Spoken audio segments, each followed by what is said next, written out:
Voilà, je vous propose de commencer. Bienvenue pour cette séance du Conseil communal. Je vous prie d'excuser Monsieur Emmanuel Cog et Madame Amal Sadella. Alors, il y a un point supplémentaire qui a été inscrit à notre ordre du jour par le groupe socialiste par rapport à une motion sur l'UMONS. Il y a également un point que je vous propose, un point urgent que je vous propose de rajouter.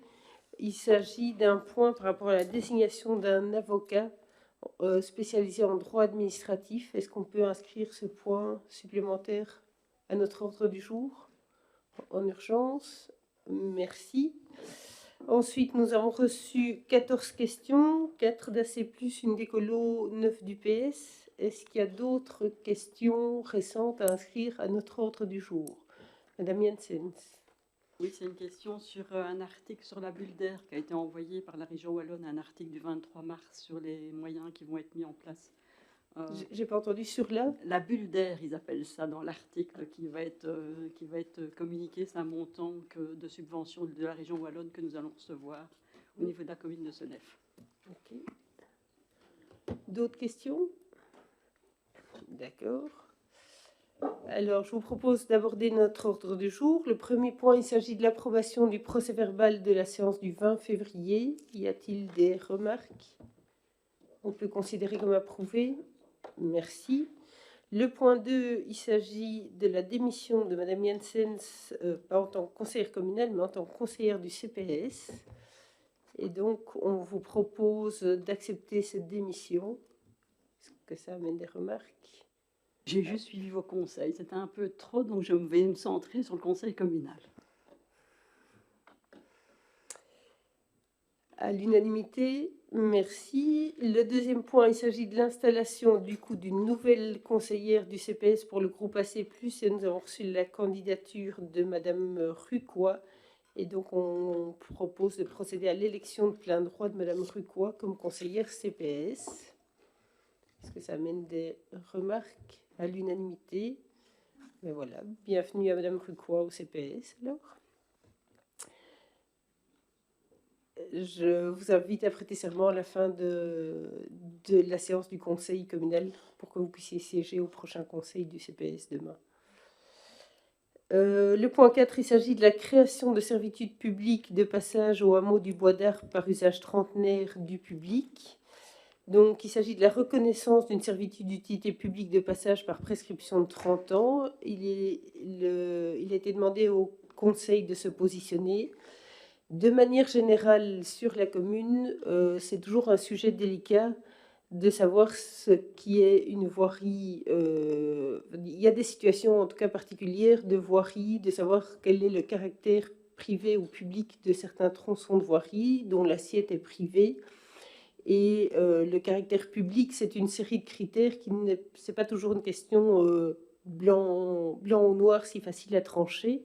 Et donc ici, c'est un sujet d'autant plus délicat qu'il y a un conflit de voisinage par rapport à un tronçon. Nous nous sommes fait conseiller par un conseiller juridique. Ici, au vu d'une part des vues aériennes qu'on peut voir de 94, où on voit clairement qu'il y a une utilisation du cheminement, par rapport à des témoignages aussi de l'ancien directeur du service travaux, tous les éléments font pencher la balance dans le fait qu'il y a une utilisation publique de ce tronçon, bien qu'il ne soit pas repris en 1841, mais en tout cas dans les 30 dernières années, il y a eu une utilisation, et donc la proposition est de constater la création de cette servitude d'usage public.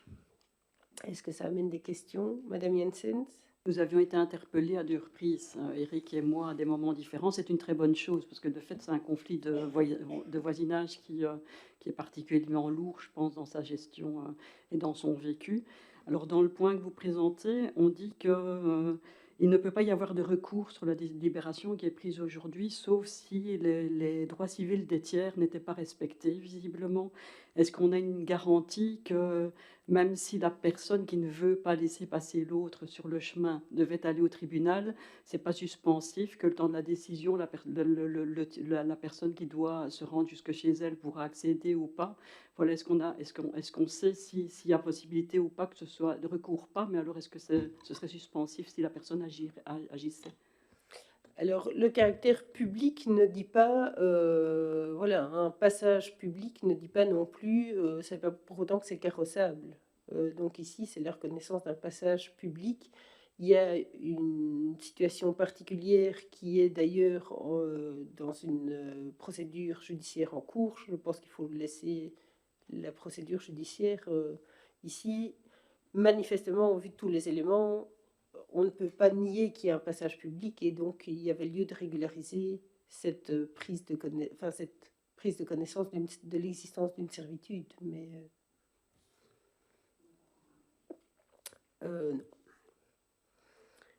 On peut approuver ce point à l'unanimité. Monsieur Carpin? Oui, bonsoir tout le monde. Juste une petite remarque. En fait, ici, vous parlez de prescription de 30 ans. Donc, on est ici dans le cas inverse du terrain litigieux en ce qui concerne la passerelle, où c'est un citoyen qui occupe depuis 30 ans au moins un emplacement qu'on essaye de récupérer par une procédure spéciale. Et ici, c'est l'inverse. C'est un terrain qui est censé être communal ou qui est censé appartenir à quelqu'un et qui est utilisé par la commune depuis plus de 30 ans. Enfin, la commune, on s'entend bien, nos citoyens, parce que je connais le sentier, on est allé courir d'ailleurs l'année passée. John était là, mais il ne s'en souvient plus. C'est le terrain qui longe le bois, en fait. Il s'agit ici de parcelles détenues par le privé, donc je ne dirais pas que c'est une situation inverse à l'autre situation. La situation est en effet tout à fait différente. Dans un cas, on est dans une parcelle privée avec usage public. Dans l'autre cas, on est dans une parcelle non cadastrée publique. Et donc, il y a pas de, on n'est pas dans des situations similaires. On peut approuver ce point à l'unanimité. Merci. Le point 5, il s'agit de la présentation des rapports d'activité financiers du plan de cohésion sociale pour 2022. Monsieur Skeis. Merci Madame la Présidente. Est-ce qu'on m'entend bien? Ça va. Donc, comme tous les ans, le plan de cohésion sociale, le rapport d'activité et le plan financier doivent parvenir à la région wallonne pour la fin du mois. Et ce point donc passe aujourd'hui au conseil communal pour son approbation. Préalablement, il y a de cela à peu près un peu plus d'un mois, nous avons déjà eu une réunion avec le représentant de la région wallonne qui s'occupe justement des plans de cohésion sociale. Son rapport était tout à fait positif par rapport à toutes les actions que l'on avait entreprises. Alors, petite chose, le fichier Excel que vous avez reçu dans votre dossier, c'est un fichier qui nous provient de la région. Et il est mal fait, dans le sens il est très lourd, il est lent à ouvrir et il y a parfois des décalages entre les lignes. Donc, je m'excuse, mais le dossier est parfois difficile à lire, ça prête parfois un peu à confusion, mais voilà. C'est ce que nous envoie la région wallonne, donc on doit faire avec, comme on dit. Petite information également au niveau du plan financier. Donc nous sommes subsidiés par la région wallonne à concurrence d'un peu plus de 78 000 euros. Et dans ce cadre-là, la commune doit faire un financement de 125%, donc c'est-à-dire par rapport aux 78 000, arriver à minimum 98 000 euros.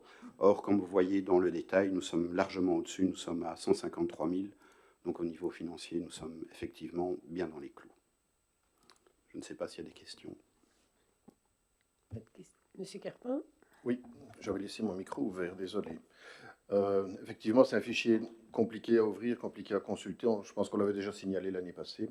Peu importe, je retiens en tout cas du travail qui est fait par les services communaux, la volonté d'apporter une médecine de proximité à tous nos citoyens. Je pense que c'est une bonne chose. On en reparlera tout à l'heure. Et je pense que c'est effectivement un des arguments pour lequel on avait tenu à déposer un point supplémentaire. En tout cas, vous pouvez féliciter les services pour ce plan de cohésion sociale que nous soutenons, bien entendu. Je n'y manquerai pas parce qu'effectivement, c'est un travail important et ils sont également bien pris dans les différents projets et très motivés. Je transmettrai vos félicitations. D'autres interventions? Madame Jensens? Alors, comme vous le signaliez, au niveau du rapport financier, on est largement au-dessus. Alors, c'est un des projets pour lesquels, dans ce qui est présenté, on a des frais de fonctionnement qui sont largement au-dessus des frais de personnel, ce qui est rare dans toute une série de gestions de projets. Mais par contre, sur les 107 742 de frais de fonctionnement, on voit qu'il y a 87 989 qui sont remboursés au CPS pour la MAD. J'avoue que je ne vois pas bien ce qu'est la MAD au niveau du fonctionnement. Et est-ce que vous pouvez, dans un premier temps, me spécifier ce qu'est la MAD? Je ne sais pas si... Personnellement, je ne sais pas ce que c'est La mise à exactement. disposition. Ah, ouais. Voilà. C'est une mise à disposition d'un membre du personnel, justement, alors. Donc, c'est des frais de personnel, en fait. C'est M. Wanaken, c'est ça? Oui.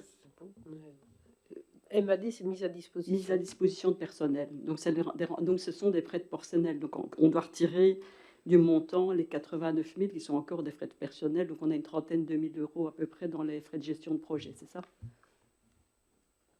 Ça va. Par rapport au choix des actions, il y a dans le tableau Excel, je concède qu'au niveau de sa lecture, il n'est pas facile. Ça, c'est d'une grande lourdeur. Je plains les utilisateurs de tout mon cœur. Alors, au niveau de la fiche ISADF, qui est une rosace dans laquelle on positionne la moyenne au niveau de la région wallonne pour toute une série d'axes et le positionnement de ce nef, on voit que en fait, ce nef est en dessous de la moyenne, non pas pour la santé spécifiquement et l'alimentation, qui sont la majorité des fiches actions qui sont présentées, mais pour l'environnement et la mobilité. Alors, il y a une seule fiche de mobilité, il n'y a pas du tout de fiche autour de l'environnement. Est-ce qu'il y a possibilité, à un certain moment, on ne le fait pas ici, de réorienter des actions par rapport à des informations que l'on a reçues ou vers des éléments qui sont plus? Parce que pour moi, un plan de cohésion sociale, mais d'abord, c'est attaquer les points faibles de la commune, et les points faibles de la commune ne sont manifestement pas ceux qui sont pointés dans le plan de cohésion sociale. Au niveau de la mobilité, il est vrai que la commune, en dehors de la ligne qui traverse vers Nivelles et vers Manage, au niveau des transports en commun, on n'a pas beaucoup de dessertes. On a la gare de Famille Heureux. Et donc c'est pour ça que le plan de cohésion sociale a adhéré à l'action Mobile SM, justement pour permettre aux gens, en cas de nécessité, de pouvoir trouver une alternative à leur déplacement. La question environnement, elle est en fait plus gérée dans le quotidien au niveau du pôle cadre de vie. Mais je ferai part peut-être de cette remarque pour voir si éventuellement, à l'avenir, il n'y a pas des points un petit peu plus spécifiques sur l'environnement qu'on ne pourrait pas mettre en avant dans le cadre du plan de cohésion sociale. Et alors au niveau, par contre, de toutes les fiches actions, on voit que le gros événement de l'année, c'est la journée santé au niveau de son organisation, avec une très belle mobilisation, 600 personnes cette année, l'année 2022, 500 l'année passée, avec énormément, un haut taux de satisfaction. Par contre, dans les fiches actions, quand on lit l'évolution au cours du temps, c'est un peu déprimant, je dirais, parce qu'on voit que le nombre de personnes qui participent est de plus en plus restreint et diminue, que ce soit pour les potagers collectifs, que ce soit pour le fonctionnement au niveau... Il y a moins d'actions au niveau de la médecine préventive également. Les activités de rencontre pour les personnes isolées sont en chute libre aussi. On parle de 60 à 33 personnes depuis 2 ans, alors qu'il n'y a plus l'effet Covid maintenant. On continue à diminuer manifestement dans la fréquentation. Le cadastre des volontaires, il est réalisé. On a des volontaires, justement au niveau de la façon de l'utiliser, de le mettre en avant au niveau des associations. C'est un élément qui ne ressort pas assez. Le Repair Café, on le met dans le rapport aussi, a une chute de fréquentation. Il y a une réunion qu'on évoque qui a eu lieu fin décembre et pour lequel des décisions vont être prises au niveau de l'organisation.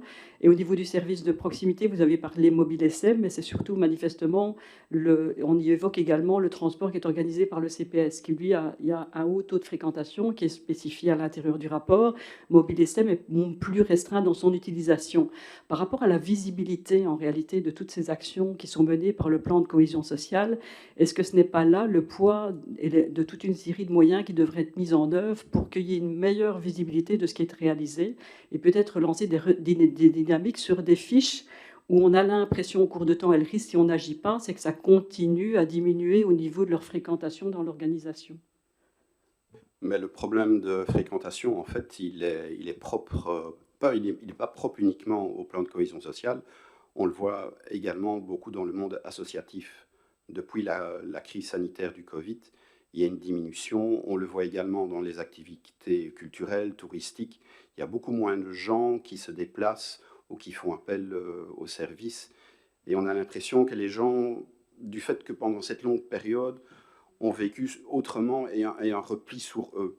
Et donc on est conscient de ce problème. Maintenant, on ne sait pas aller chercher les personnes, comme on dit, par le fond de la culotte pour les amener. Et on essaye par différents moyens d'essayer de les faire revenir et de les faire bouger. Mais c'est une réalité que l'on rencontre dans tout le monde associatif, que ce soit pour des réunions d'information. On va en parler prochainement au collège. Demain, il y a une réunion de compostage avec IGA qui était prévue. Le 4 avril, on va devoir la postposer. Il n'y a qu'une seule personne qui s'est inscrite.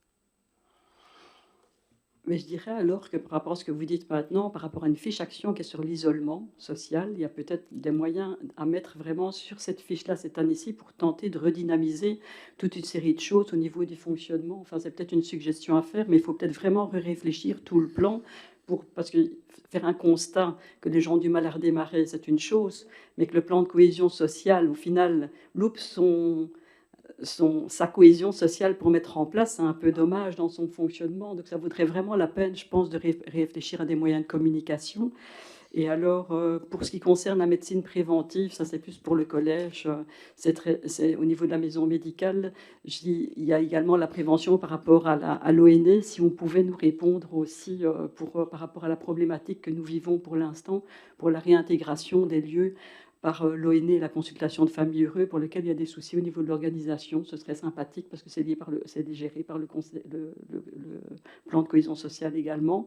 Alors dans le courrier enfin qui a accompagné, on y évoque au niveau de l'email tout ce qui concerne l'allocation pour les ménages en attente d'un logement social comme point d'attention au verso du courrier. Et c'est un système dans lequel, pour moi avoir été regardé le lien qui était mis pour la région wallonne, c'est la société de logement au moment de la demande de renouvellement qui est censée transmettre le document, qui sera à compléter par la personne pour demander l'allocation. Est-ce qu'on a une idée du nombre de personnes qui seraient potentiellement concernées sur l'entité de ce NEF? Est-ce qu'on envisage une communication par rapport à cette action-là au niveau des logements sociaux?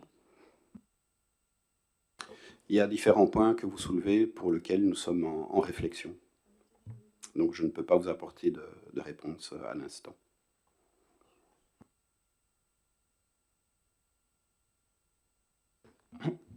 Pardon. Non, je voulais intervenir parce que j'ai un peu l'historique aussi de pourquoi certains axes ont été choisis au niveau du plan de cohésion sociale. L'ISF, c'est des indicateurs globaux et en fait, à CNF, on a une différence très marquée entre petits heureux et familles heureux et donc ça fait que certains index au niveau global sont bons, notamment au niveau de la santé, mais en fait, quand on a demandé notamment à l'Observatoire de la santé de Hainaut des chiffres par quartier, au niveau des familles heureuses, c'était très, très mauvais. On était au-dessous de la moyenne hainouillère. Or, je veux dire, côté Pétireux, on dépassait 3 fois la moyenne. Donc, je veux dire, il y avait un gros, gros contraste. Et donc, ça fait que la moyenne est bonne. En tout cas, ce n'est pas alarmant. Mais quand on cherche et qu'on va en plus en détail, il y avait un souci particulier à famille heureux. Et donc, on en avait parlé à l'époque aussi avec la DIX, donc au niveau de la région wallonne, qui nous avait dit effectivement, c'est des indicateurs, mais ça ne montre pas la réalité des terrains. Et donc, effectivement, pour la mobilité, il y a quelques fiches, et donc notamment celle de Mobile SM et aussi la voiture partagée qui doit faire partie des Mobile SM et des chauffeurs bénévoles, etc. Pour les potagers collectifs, il ne faut pas oublier que c'était une initiative du CPAS et que ce n'est qu'il y a 2 ans, même pas, les plans de cohésion sociale a créé une fiche. Donc, on sait créer de nouvelles fiches si on arrive à argumenter. Et donc, je sais qu'une publicité a été faite il y a 2-3 semaines pour justement permettre de vivre à ces potagers-là parce que suite au Covid aussi, il est en train de mourir de sa belle mort. Parce qu'on s'est retrouvé, au début, il y en avait les 4 parcelles chez Bremont qui étaient occupées, il n'y en a plus que 2 actuellement. Et à Escoumont, à un moment donné, on a été 5-6 jardiniers. Maintenant, il n'y en a plus que 2. Et encore, voilà. Et donc, effectivement, il faut refaire vivre cette dynamique. Et comme M. Schreis disait, la problématique, c'est que depuis le Covid, que ce soit la culture, que ce soit l'associatif, etc., ça a du mal à démarrer, mais vraiment du mal. Et il y en a certaines activités qui s'en sortent mieux, mais ce n'est pas partout de la même façon. Donc, je vous rejoins sur le fait qu'il faut qu'on trouve la bonne manière de communiquer et la bonne méthode pour justement faire que les gens reviennent aux activités qui font qu'il y ait de la cohésion sociale. Par rapport à la cohésion sociale, pour rebondir, justement, on évoque souvent un mal-être et des soucis, des risques psychosociaux beaucoup plus élevés depuis la période Covid qui peuvent expliquer ce genre de choses.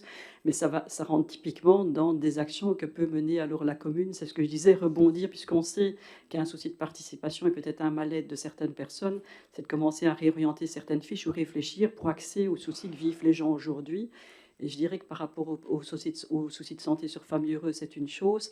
Petit Reux évoque souvent le fait d'être tout aussi oublié que les autres. Et l'axe mobilité pourrait donner aussi l'impression que l'on agit pour eux. Donc c'est aussi un axe qui est peut-être intéressant à développer au niveau de certaines actions, parce qu'ils ont un gros souci, même de transport scolaire tout court pour les enfants qui vont à l'école, là au niveau de Petit Reux, que l'on ne va pas vivre de la même façon à famille heureuse où ils vont plus sur la Louvière et avec le train sur d'autres villes. Je propose d'avancer. Il y a une commission du plan de cohésion sociale pour discuter de tous les aménagements à faire à ce plan. C'est un plan sur 5 ans et donc ici c'est le suivi et il y a 2 réunions par an de la commission par rapport à ce plan. Par rapport à l'approbation des rapports d'activité financiers, est-ce qu'on peut passer au vote à l'unanimité? Merci. Le point 6, il s'agit de la modification du statut pécuniaire du CPAS par l'ajout d'une échelle barémique D7 d'agent technique. Donc c'est un point qui est déjà passé au conseil du CPS. C'est plutôt un point technique par rapport à un membre du personnel qui devrait justement plutôt être attaché au cadre technique qu'au cadre administratif. Et donc c'est de créer une échelle dans le cadre technique. Est-ce que ça amène des remarques? On peut approuver. Merci. Le point 7, c'est un renouvellement de la médiation communale, donc un renouvellement de la convention avec le médiateur de la région wallonne qui intervient dans le cadre de contestation de litige entre un citoyen et l'administration communale. Et donc, on vous propose de renouveler cette collaboration. Y a-t-il des questions, Monsieur Rico-Grao? Oui. Donc, il s'agit effectivement d'un renouvellement. Et est-ce que par hasard, vous aurez des chiffres à nous fournir par rapport à l'utilisation de ces services? On n'a pas vraiment de statistiques dans le sens que les personnes s'adressent au médiateur qui apporte ou pas une réponse et qui revient seulement dans certains cas vers nous pour des explications. Alors par rapport aux situations où le médiateur est revenu chez nous, on n'est en effet que sur 1 ou 2 interventions. Et est-ce que la commune compte faire une campagne de publicité ou en tout cas un article dans l'essor pour publiciter ce service qui parfois est méconnu des citoyens?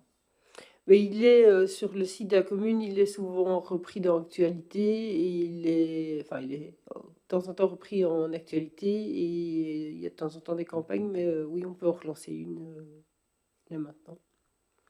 Madame Jensen? J'avais les 2 premières questions étaient comparables à celles de M. Rico-Grao. On se rejoint sur ces éléments-là. Et alors, par rapport à toute la convention, en fait, ce plan-là, qui est un renouvellement de fait d'un service qui existe déjà, il y a quand même 2 grands axes qui sont précisés dans la convention. Il y a d'une part la gestion des réclamations et des mécontentements, mais d'autre part également la démarche de qualité de service qui est rendue par l'administration. Et alors, on est très axé à la lecture et dans le règlement sur toute la problématique de gestion des plaintes, la façon dont sont gérées les plaintes. On évoque dans la convention que l'on pourrait élaborer une charte aussi avec les membres du personnel à l'intérieur au niveau des pratiques et de la gestion. Pour moi, c'est un préalable. Est-ce qu'il en existe une? Parce que avoir des réclamations sans avoir tout un système de formation et d'information, comme c'est précisé dans la convention, vers le service du personnel, ça risque à un certain moment de donner l'impression qu'on tend vers un système de délation gratuit par rapport à certaines situations, alors que ce projet-là est important et permet vraiment de faire évoluer l'administration, mais avec les deux pans. Si les deux éléments n'évoluent pas en même temps, on perd du sens par rapport au projet pour ne se retrouver que dans un système de gestion de plainte, alors qu'il y a toute une politique de gestion interne à l'administration qui est également à mettre en place. Est-ce que vous avez un plan de formation? Qu'est-ce que vous avez envisagé comme communication envers vos membres du personnel? Après, il y a la communication vers la population aussi. Est-ce que vous avez phasé la façon d'organiser les choses? Voilà, c'est un petit peu par rapport à tout ce système-là. Il y a les deux morceaux, les deux pentes au niveau de l'organisation. Qu'est-ce que vous envisagez?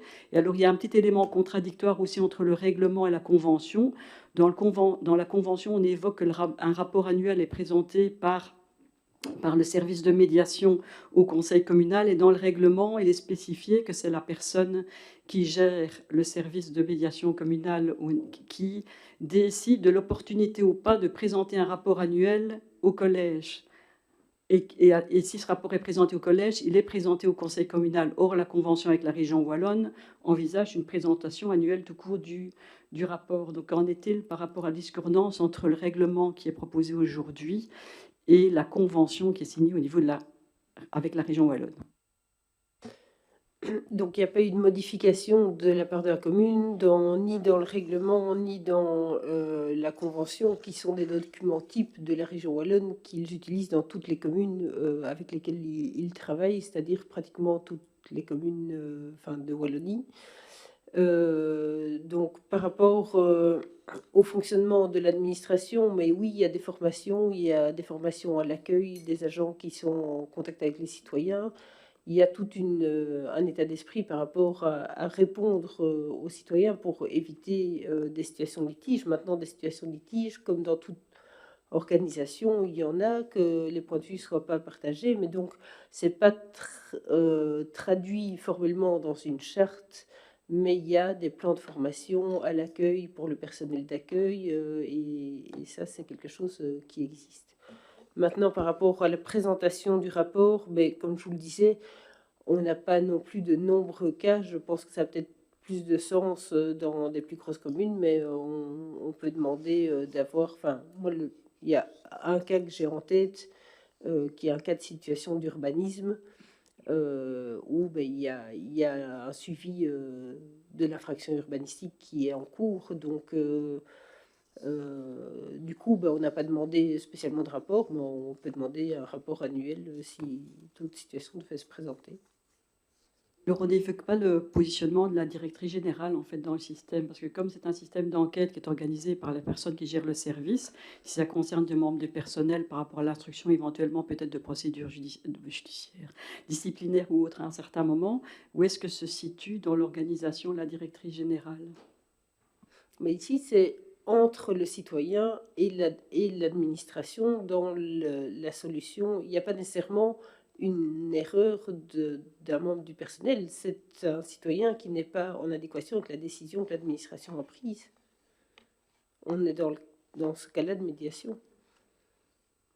Donc, mais ma réaction, c'était parce qu'il n'y a que si elle considère que la plainte est avérée, qu'elle la présente au collège. Donc parmi celles que vous avez vues passer au collège, il y en a peut-être eu d'autres, je ne sais pas par rapport à la quantité qu'elle a gérée, plus de plaintes qui ont été déposées, mais qui n'étaient peut-être pas jugées fondées par la personne qui gérait les dossiers. Et normalement, on n'arrive, quand on lit, vers le collège que lorsque la plainte est fondée. C'est pour ça que je posais cette question-là. Donc c'est quelque part, soit il faut revoir le système, il faut aller vers le médiateur pour des recommandations, pour des modifications de fonctionnement. Il peut y avoir des erreurs personnelles de membres du personnel. Donc c'était plutôt par rapport à cette gestion-là, moi, que j'évoquais. C'est ce qui est présenté dans le système, c'est ce qui est présenté dans les documents qui nous sont communiqués.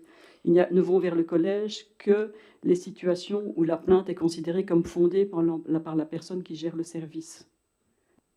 Oui, mais on n'est plus dans une question de problème entre le citoyen et il y a parfois des situations qui se règlent de manière consensuelle. Donc ici, vous êtes dans une situation de faute.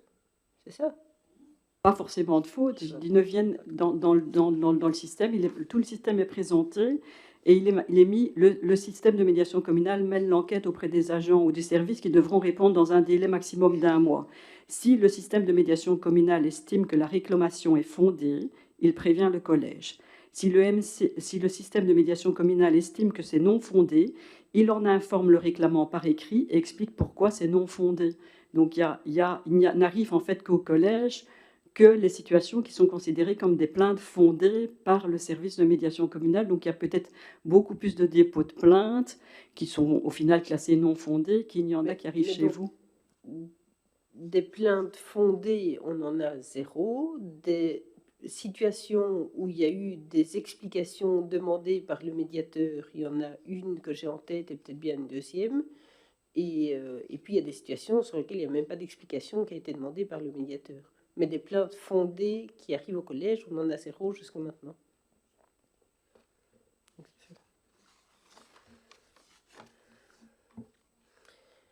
Est-ce qu'on peut approuver cette collaboration à l'unanimité? Merci.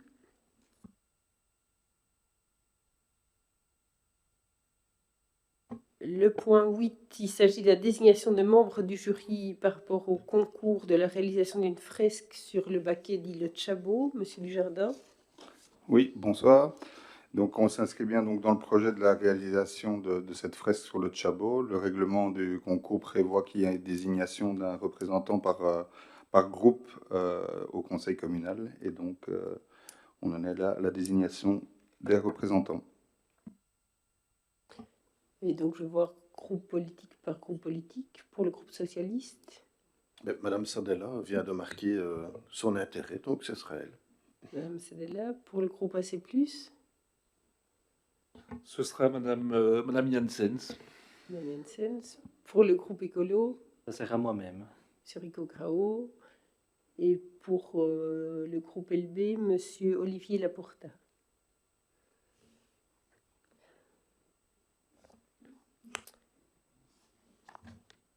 Le point 9, il s'agit de l'approbation de l'ordre du jour de l'Assemblée générale de l'intercommunale Brutélé.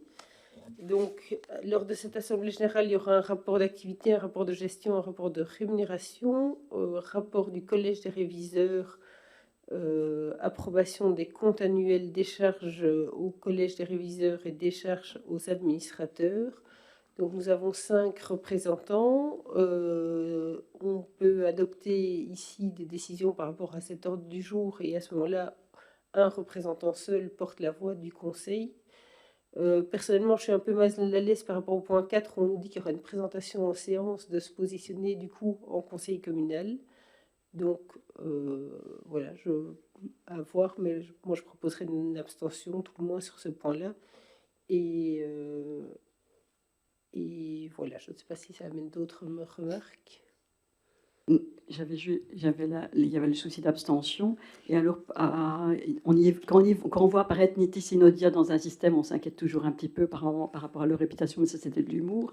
Mais sinon, on évoque dans le rapport également le fait que nous n'aurons plus de part à l'intérieur de Brutélé, ce qu'on va garder malgré tout à terme des représentants au niveau de l'Assemblée générale. Et outre cela, on évoque dans le rapport aussi les montants qui vont revenir vers la commune. Ils sont mis au budget. Est-ce que l'on a une idée de l'utilisation de ces montants-là par rapport aux destinations? Oui, donc non, l'Assemblée générale, c'est les personnes qui ont des parts. Donc, à partir du moment où on n'a plus de parts, on ne fera plus partie de l'Assemblée générale. Et donc, le montant, on parle pour la commune de Senef d'un montant de 2,3 millions. Où on a reçu l'autorisation du CRAC de l'affecter à autre chose qu'au remboursement de l'emprunt CRAC, à savoir pour moitié à l'ordinaire par rapport à des dépenses relatives au second pilier de pension, aux nominations de personnel, et pour moitié à l'extraordinaire sur des dépenses qui sont économiquement, qui permettent des économies, donc des dépenses énergétiques en gros. Voilà, donc on parle de 1,1 million dans chacune des catégories. Nous étions donc au point 9 de l'approbation de l'ordre du jour de Brutélé, où on doit se prononcer point par point et où on proposait une abstention au point 4 comme les rapports des réviseurs n'étaient pas joints à l'ordre du jour. Donc, je vous propose point par point. Pour le rapport d'activité, qui vote pour? À l'unanimité, merci. Pour le rapport de gestion, qui vote pour? Pour le rapport de rémunération, qui vote pour? Pour le rapport du collège des réviseurs, qui s'abstient? Abstention à l'unanimité. Pour l'approbation des comptes, qui vote pour? À l'unanimité. Pour la décharge des réviseurs, qui vote pour? À l'unanimité.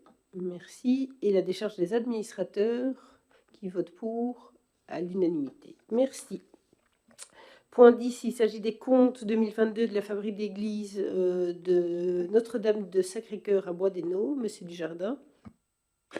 Oui, il n'y a rien de particulier à signaler. Les comptes 2022 se clôturent sur un boni de 9 072 €, mais il n'y a aucun élément particulier à signaler. Y a-t-il des remarques? À l'unanimité? Merci. Le point suivant, c'est également l'approbation des comptes pour la fabrique d'église de la Sainte Vierge à Arken, cette fois-ci. Monsieur Dujardin. Même constat, donc les comptes se clôturent avec un boni de 2 986,93 € et pas d'éléments particuliers. Madame Jensens. Pour le combustible de chauffage, on voit une chute de 4 000 à 2 500 €. Est-ce que le budget est trop élevé ou est-ce que c'est l'effet de mesures qui ont été prises au niveau du chauffage dans les églises? Non, c'est le budget qui était un peu trop élevé. Il y a sans doute un effet des mesures qui ont été prises, mais elles ont été prises plus tard dans l'année, et donc ne couvrent pas toute l'année 2022. Donc c'est sans doute des effets combinés par rapport à ce poste-là. Et le subside extraordinaire qui apparaît de 3 750 € pour la région wallonne, c'était lié à l'énergie pour cette église-là ou c'est pour toute autre chose? Excusez-moi. Un subside de 3 750 € qui n'était pas au budget mais qui apparaît au compte de la région wallonne exceptionnelle. Est-ce que c'est lié au souci de l'énergie ou est-ce que c'est au contraire quelque chose d'autre? Non, c'est un subside de la région wallonne de la WAP extraordinaire de 7 500 €. Donc c'était la première tranche qui était versée pour la restauration de l'orgue. Qui sera en toute logique inauguré ici au mois de juin. Merci. On peut approuver ce compte à l'unanimité. Merci. Le point 12, il s'agit d'un point qui est récurrent donc, par rapport au financement de nos dépenses extraordinaires. Et donc, c'est une consultation en vue des emprunts à durée 5, 10 et 20 ans avec différents critères, essentiellement le taux mais également le coût du préfinancement, l'assistance, les garanties. Est-ce qu'il y a des questions? On peut approuver. Non, juste le fait que techniquement, on ne sait pas y comprendre grand-chose, je pense, pour nous, quand on regarde toutes les formules qui sont à l'intérieur du projet, mais on n'a pas de souci par rapport à ce point-là. Je pense que chacun son métier, donc on peut faire confiance à notre directrice financière pour consulter au mieux. Et on peut approuver ce point. À l'unanimité, merci. Le point 13, il s'agit d'un marché conjoint pour les transports en bus, conjoint commune et CPS. Et donc, le marché actuel pourrait être reconduit, mais nous ne sommes pas satisfaits du prestataire, et donc on propose de le relancer. Est-ce que ça amène des questions? Madame Jensens. Il y avait, dans les points de collège, on voit apparaître de fait plusieurs PV de manquement avec des sanctions qui sont prises au niveau financier pour le prestataire actuel. Quelles étaient les causes en général des soucis par rapport à ces manquements? Je n'ai pas eu l'occasion de le demander. Et c'est pas une reconduction ou c'est un marché qui doit être résilié au niveau de son organisation parce qu'au niveau des manquements, il y en aurait trop? Non, donc c'est un marché qui aurait pu être reconduit annuellement, qui n'est pas reconduit. Et au niveau des manquements, il est arrivé que le bus ne se présente pas, il est arrivé que le bus fasse l'aller à la piscine et pas le retour, il est arrivé, j'ai plus la liste, mais il y a une longue liste de manquements. Mais alors, par rapport à ces manquements-là, les critères que vous utilisez pour l'attribution. Il y a une pondération de 80 points pour le prix, 10 pour la qualité et 10 pour la continuité du service. Est-ce que par rapport aux soucis que vous avez vécus sur le marché antérieur que vous ne reconduisez pas, il n'y aurait peut-être pas lieu de revoir la pondération pour donner peut-être plus de poids à ce qui serait mis en œuvre au niveau de la continuité du service par rapport au prix, au niveau de l'organisation, faire un 70-10-20 ou un 70-20 au niveau de l'organisation pour pouvoir vraiment peut-être prendre un service un peu plus onéreux, mais avec une qualité supérieure au niveau du suivi et du sérieux de la société? C'est déjà ce qu'on a fait maintenant. On avait des soucis avec le marché précédent, mais finalement, il était nettement moins cher, mais on avait quand même nettement moins de soucis. Donc, entre ce qui est déclaré sur papier, c'est toute la difficulté des marchés publics, entre ce qui est déclaré sur papier et ce qui a lieu dans les faits. Et donc, la difficulté, c'est qu'on ne peut pas tenir compte des prestations réellement effectuées, mais qu'on doit tenir compte de leur intention sur papier. Et donc, finalement, ça s'avère ne pas toujours être rencontré. Par contre, le prestataire choisi, c'est un prestataire qui s'est déjà fait résilier de toute une série de marchés dans les environs. Est-ce que vous avez pris une disposition comme prévu où il ne peut plus lui soumettre au marché suivant, ou pourrait-il encore le faire? Parce que sinon, on pourrait se retrouver avec un cas de figure où la même personne représente le même dossier et dans lequel on risque alors à ce moment-là de redésigner, vu le poids du prix, le même prestataire. Ben, c'est justement tout l'objet de dresser ces PV de manquement, c'est de pouvoir motiver de ne pas reprendre le même prestataire. Alors, un tout dernier par rapport aux clauses, c'est typiquement le genre de marché dans lequel, au niveau de la réflexion, on peut réfléchir clauses sociales et clauses environnementales, tant par rapport au renouvellement que par rapport à la politique de gestion du personnel qu'on a dans une société où on sait le transport, comme parfois les sandwicheries ou d'autres, sont des emplois plus précaires avec des services coupés. Est-ce que il ne sera pas pour ce marché-ci, est-ce qu'on ne pourrait pas aussi réfléchir dans la méthodologie utilisée à parfois se positionner sur l'opportunité ou pas d'introduire des clauses complémentaires au niveau des marchés? Mais on a déjà eu cette discussion, il y a une série de marchés dans lesquels il y a déjà des clauses. Maintenant, ici, en pratique, dans celui-là, je vous avoue que je n'ai pas regardé les clauses qui étaient reprises, mais il y a toute une série de clauses qui sont reprises dans certains marchés.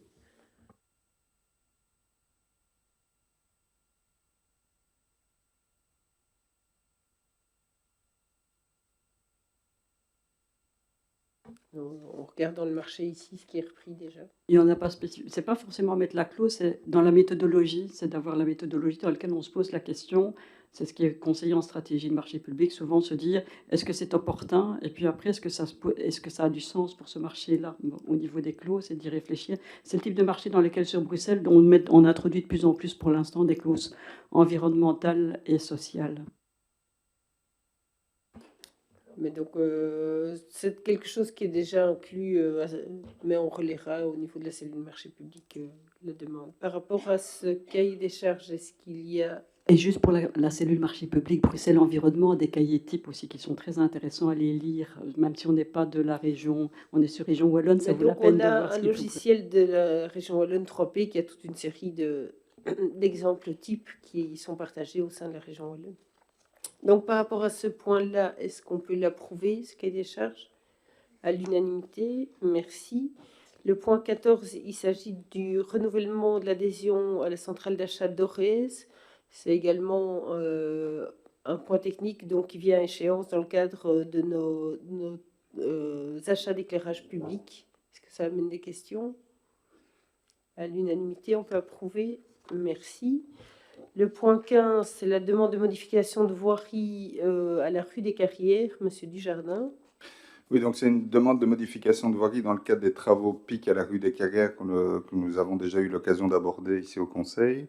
Et donc la demande de modification de voirie en fait est justifiée par deux parcelles nécessaires pour la réalisation des travaux. Il y a une petite parcelle qui va être échangée et qui se situe à proximité donc, de la maison de repos, et une autre parcelle qui devrait être acquise et qui, elle, se situe sur le site où seront implantées les futures bulles à verre elles-mêmes enterrées. Y a-t-il des questions? On peut approuver ce point. Merci. Le point 16, c'est l'autorisation accordé par la directrice générale de déléguer son contre-seing sur certains documents à un agent du service du personnel. Peut approuver à l'unanimité.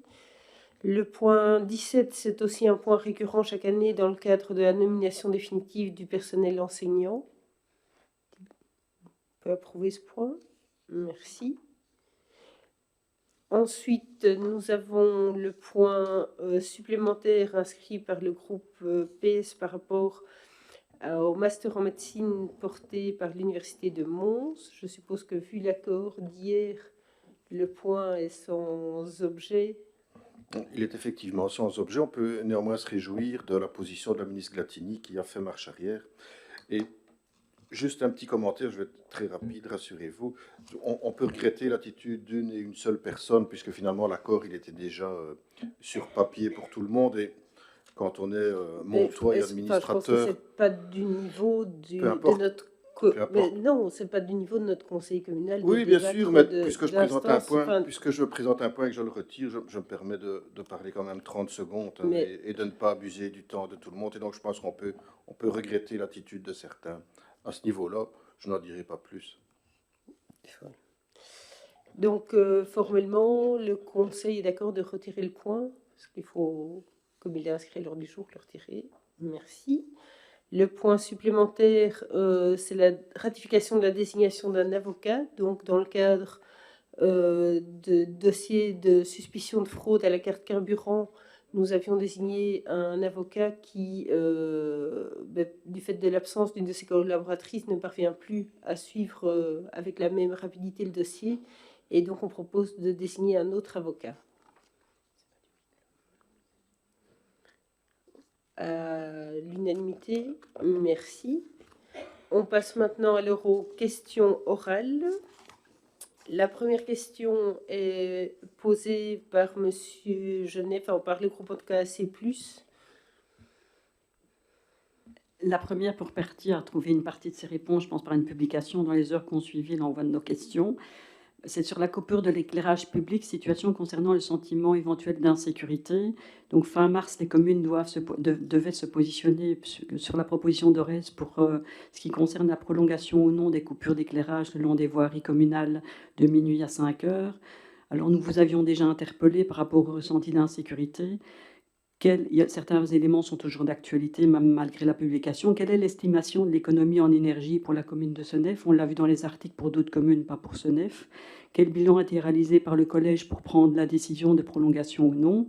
Ne devrait-on pas envisager une enquête auprès de la population pour avoir une estimation de leur ressenti en termes d'insécurité et ainsi limiter les déclarations parfois qu'on retrouve sur les réseaux sociaux et agir en matière de communication de manière plus adéquate par rapport à ce qui est pointé au niveau des personnes? Et j'ajouterais par rapport à la question posée que nous, on a eu les relais, en tout cas, de risque de chute, souvent la nuit, lorsque il y avait des événements. Et il est de bonne loi, je pense, que la décision que vous ayez prise soit de le laisser l'éclairage le vendredi soir et le samedi soir, qui sont des moments où il y a souvent des sorties des événements au niveau des différentes, que ce soit privées ou des événements plus organisés par les associations. Oui, merci Madame la Présidente. Donc, pour rappel, la coupure de l'éclairage public s'est faite à partir du 1er novembre jusqu'à fin du mois. Et donc, la coupure était de minuit jusqu'à 5 heures du matin, 7 jours sur 7. Ça a permis, en gros, d'économiser plus ou moins 99 000 € durant cette période de 5 mois. Pour la nouvelle application, donc on a eu plusieurs propositions d'ORES, et on va partir dans le sens que vous dites, justement. On va laisser allumer l'éclairage le vendredi soir, le samedi soir. Les autres jours de la semaine, on va maintenir le même horaire qu'actuellement, c'est-à-dire coupure de minuit à 5 heures du matin. Par contre, les jours fériés, l'éclairage restera allumé. Alors, la décision a été prise d'aller dans ce sens-là, étant donné que pendant la période estivale, les journées ont beaucoup plus de clarté plus longtemps. Il y a beaucoup plus d'activités également. Les gens sont plus souvent dehors. Donc, on a préconisé d'aller plutôt dans ce sens-là, justement. Nous avons également, par rapport à l'insécurité que les gens peuvent ressentir, Nous avons eu quelques informations de la police, justement au niveau des soirées.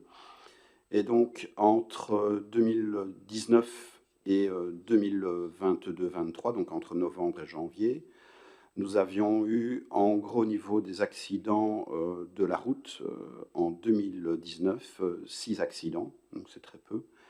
Et dans la période ici, on en a eu 10, donc on est monté seulement de 6. Maintenant, on ne sait pas dire quelle est la cause de ces accidents, c'est l'éclairage, c'est pas l'éclairage, c'est toujours très difficile. Par contre, un élément qui est vraiment, lui, beaucoup plus tangible, c'est celui des vols.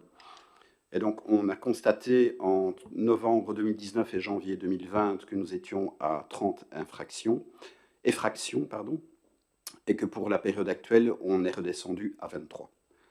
Et donc, en fait, nos décisions se basent effectivement sur des faits, sur du factuel, parce que le ressenti d'une personne face à une situation similaire, en fonction de son vécu, peut être interprété et vécu différemment. Et donc, on ne peut pas, en tant que gestionnaire d'une commune, se baser là-dessus. Donc, on doit travailler sur des éléments concrets et factuels. Et donc, c'est pour ça qu'on va dans ce sens-là. Par contre, comme on fait partie des communes manifestement qui font une grosse économie en éteignant la nuit, ça veut dire qu'on a un éclairage très vétuste, pour avoir lu les articles de presse qui évoquaient la corrélation entre la quantité d'économie et l'éclairage. Je sais qu'on le change, mais je suppose que la proportion d'éclairage est ancienne et on n'a pas encore énormément de LED sur l'entité, je suppose.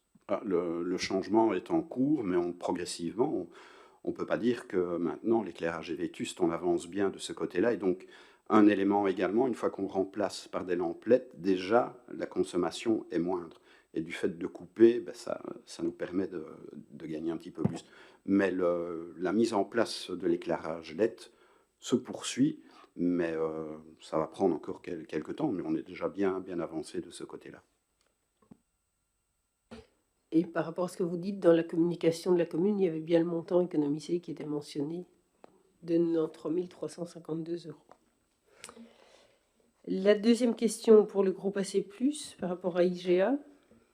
Donc la gestion de la collecte des déchets par IGA, régulièrement les citoyens s'expriment sur leur insatisfaction concernant la gestion de la collecte des déchets par IGA, avec l'évocation du service rendu qui est moindre que le précédent. L'engagement contractuel de la commune de Senef avec IGA est tout récent et engage la commune pour un certain nombre d'années. Il nous revient que certaines communes envisagent de sortir de la gestion des déchets par IGA, bien que cela représente un coût pour la sortie. A-t-on une estimation des statistiques quant aux rues non desservies, la fréquence des non-collectes dans les rues concernées, mais également les opérations de rattrapage proposées et le taux de couverture des rues non desservies?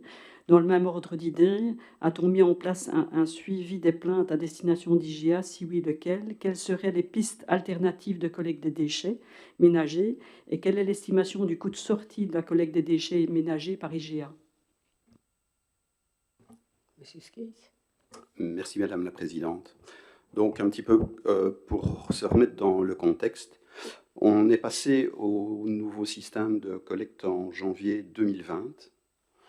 Et durant toute cette période jusque maintenant, il n'y a qu'une seule fois où la commune a fait appel à un prestataire privé.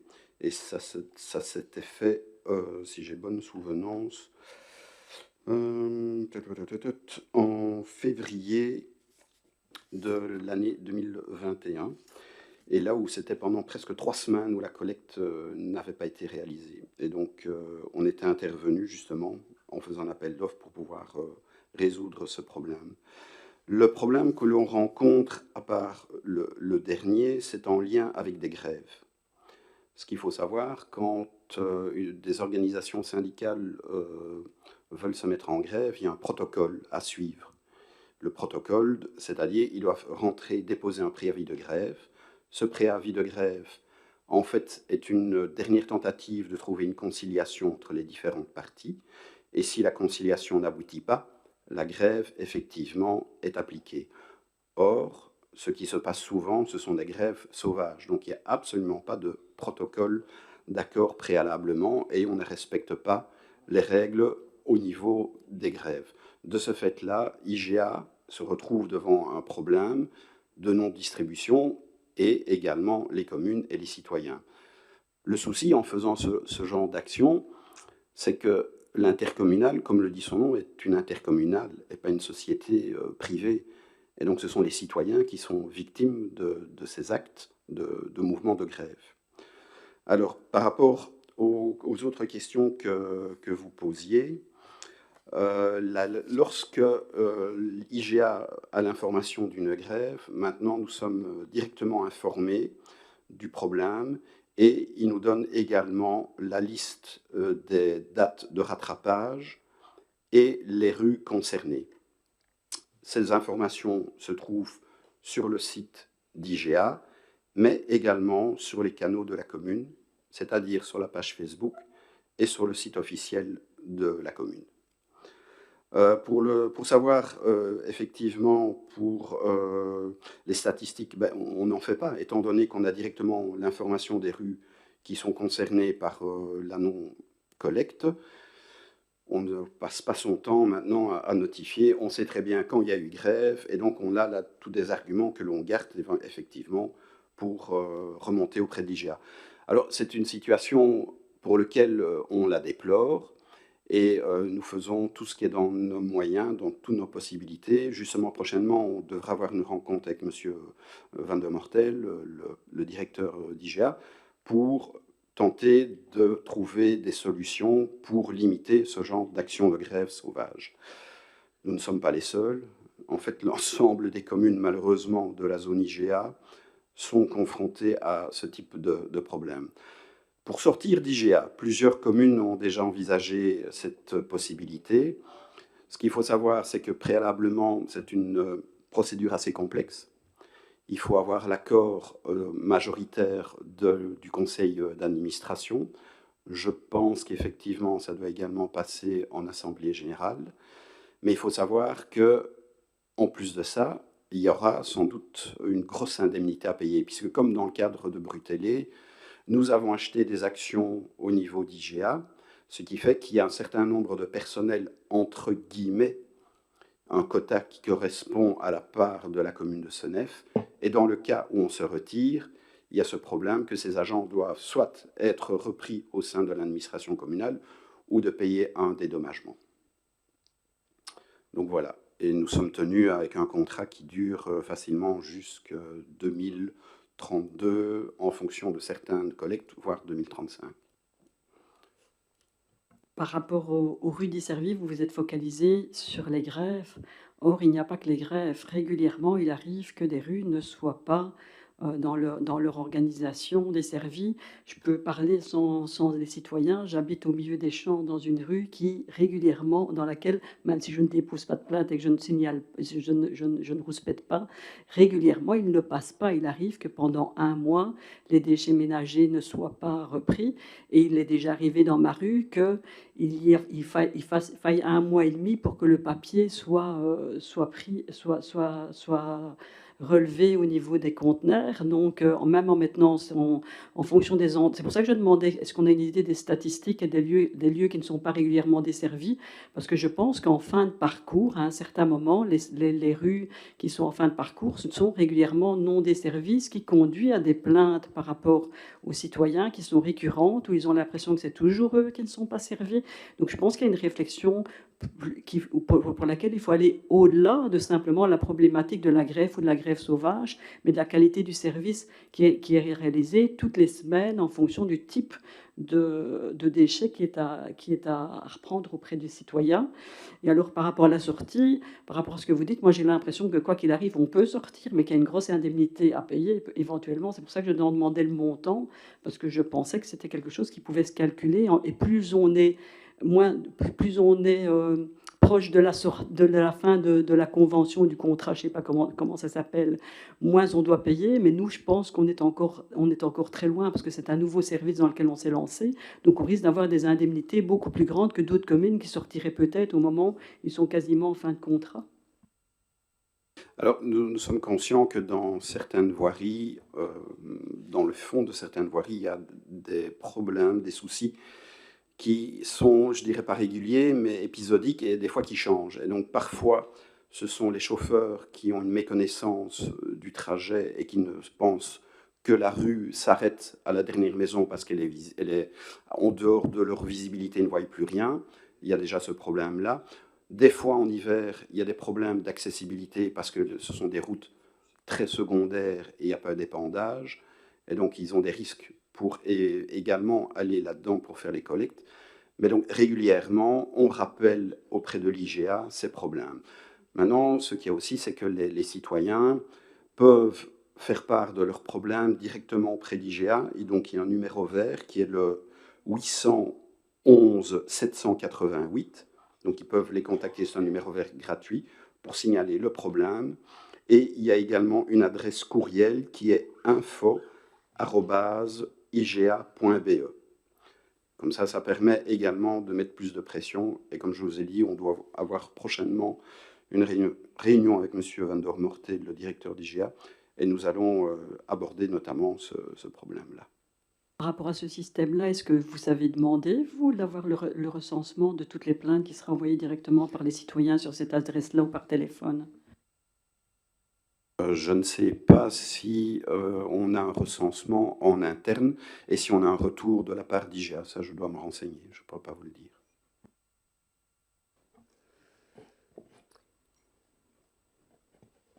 Par rapport à la sortie d'IGA, donc il y a dans les statuts d'IGA des moments clés où on peut sortir d'IGA, et c'est quelque chose qui doit passer d'une part au conseil communal ici et à l'assemblée générale d'IGA. Donc ce n'est pas une question de durée de contrat, c'est la même chose pour toutes les communes qui font partie de l'intercommunal, mais les statuts prévoient les moments de sortie possibles. L'Assemblée générale d'IGA peut s'opposer, comme le disait M. Seyss, ou alors à partir du moment où le conseil communal devrait décider éventuellement ce genre de choses, je ne dis pas que ce sera fait, est-ce que la décision automatique est entérinée à l'Assemblée générale? Non, il faut une décision de l'Assemblée générale.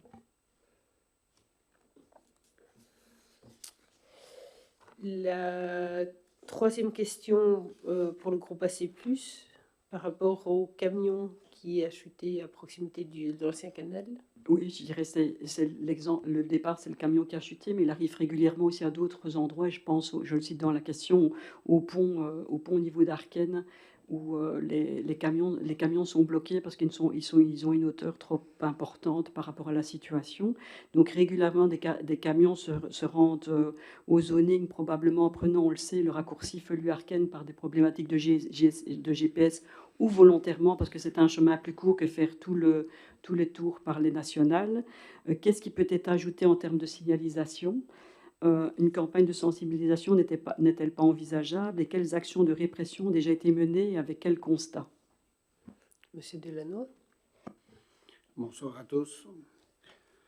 Donc voilà, la signalisation à la rue du Vignoble, elle est bien mise. Il y a un panneau qui dit interdiction à plus de 5 tonnes. Donc le chauffeur, il a utilisé son GPS voiture au lieu de son GPS camion et il s'est rendu sur place. Quand il est arrivé, il a vu qu'il ne se passerait pas. Il a fait demi-tour et quand il est revenu, il n'est pas revenu. Donc la signalisation, elle est bien placée au niveau de la chaussée aussi pour la traversée de Senef, la traversée de Feluy, Arken, et il y a des panneaux interdiction plus de 7,5 tonnes. Maintenant, quand ce n'est pas respecté, on a déjà sollicité le SPW à plusieurs reprises pour essayer de mieux signaliser la traversée des villages par les camions pour les faire prendre par les grandes routes pour aller d'un zoning à la chaussée. Mais on n'a jamais eu trop de succès de ce côté-là. La police, elle, a déjà fait des contrôles dans les villages. Ça, on n'a pas les statistiques des infractions qui ont été reprises. Et alors aussi, quand ils font les contrôles, ce n'est pas facile de détecter les camions qui sont des locaux ou des camions qui traversent pour se rendre dans les zonings. Par contre, nous partageons un autre pont qui est le même. Vous êtes d'un côté, moi de l'autre, où les camions ne savent pas passer non plus. Avec la zone artisanale des carrières, là, je ne pense pas que la signalisation est suffisante et régulièrement, ils se perdent et essayent de retourner par les petits chemins pour aller rejoindre le zoning. Donc il y a peut-être une réflexion à avoir par rapport à toute une série de points qu'on sait critiques, parce que je pense que l'interdiction des grotonnages, elle est présente, mais il y a peut-être des endroits où on pourrait réfléchir pour voir s'il n'est pas possible d'améliorer soit la signalisation et la communication. Et la répression, on n'a jamais fait, c'est difficile à faire, mais est-ce qu'on en a déjà tenté de la répression? Au niveau de la rue des Carrières, ben, c'est pas facile de mettre une interdiction parce que l'interdiction elle est déjà à la chaussée. Donc quand ils prennent la rue de l'Équipée, une fois qu'ils arrivent à la rue de la Carrière, mais il y a des gros véhicules qui peuvent la prendre parce qu'il y a des usines là qui sont desservies par des gros camions. Maintenant, quand ils rentrent dans cette rue-là, ben, ça pose pas trop de problème. Ils ressortent de l'autre côté. Hein. Il y a déjà eu des contrôles camions organisés par la police, mais ce qu'il y a, c'est qu'il faut pouvoir organiser soit un endroit où il y a assez de place, soit amener le camion à suivre la police, et donc ça prend un certain temps, et en fait le nombre de camions qui sont contrôlés sur une journée n'est pas très important, parce que ça demande beaucoup d'investissement en temps. On est en réflexion avec la police pour l'installation éventuellement de radars tronçons qui permettent de détecter à l'entrée et à la sortie, parce que toute la difficulté aussi, quand on est à un endroit donné, la circulation locale est autorisée. Et donc finalement, ce qu'il faut mesurer, c'est que le camion, il est rentré, il est sorti de la zone, et il ne s'est pas arrêté pour livrer du mazout ou livrer... ou pour une raison. Et donc, il y a des sociétés qui proposent maintenant, via des radars tronçons, de mesurer le temps entre deux passages et d'estimer que du coup, il n'y a pas eu de desserte locale. Mais c'est une réflexion en cours. Merci. La quatrième question pour le groupe AC+. C'était la nouvelle procédure de vente de mitraille qui était dans les points de collège. Donc, elle a été validée le 6 février. Quelle procédure était préexistante? Un article budgétaire existait-il pour ces ventes? Quelles sont les rentrées qui étaient reportées pour ces ventes ces 5 dernières années? Y a-t-il potentiellement d'autres produits revendus pour lesquels une procédure devrait être également mise en place? Mais donc la commune possède toujours un conteneur dédié aux mitrailles qui se situe au dépôt communal. Il n'y avait pas de procédure mitraille formalisée précédemment. Donc, en effet, depuis le mois de février, donc suite à la présomption d'utilisation frauduleuse de la carte carburant, il y a une cellule de contrôle interne qui s'est mise en place et qui a formalisé toute une série de procédures, dont celle justement des mitrailles. Il y a à la prochaine modification budgétaire un article budgétaire spécifique qui sera créé. Précédemment, il y a certaines recettes qui étaient enregistrées, mais pas sur un article spécifique, c'était mis dans un article de recettes générique.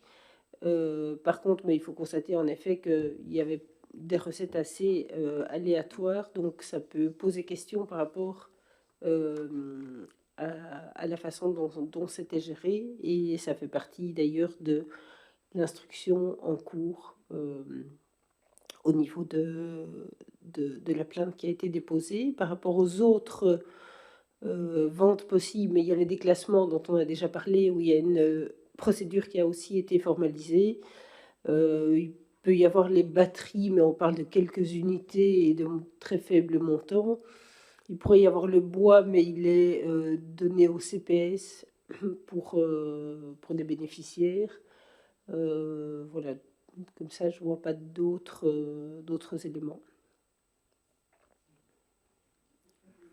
Pour faire le lien justement avec le dossier judiciaire qui est évoqué, par rapport aux chiffres, parce que vous parlez de recettes aléatoires, c'est mis dans un des points qui arrivera prochainement à huis clos, mais ça, c'est pas du huis clos. On évoque que c'était l'amicale des travaux qui vendait les mitrailles dans un document que j'ai lu.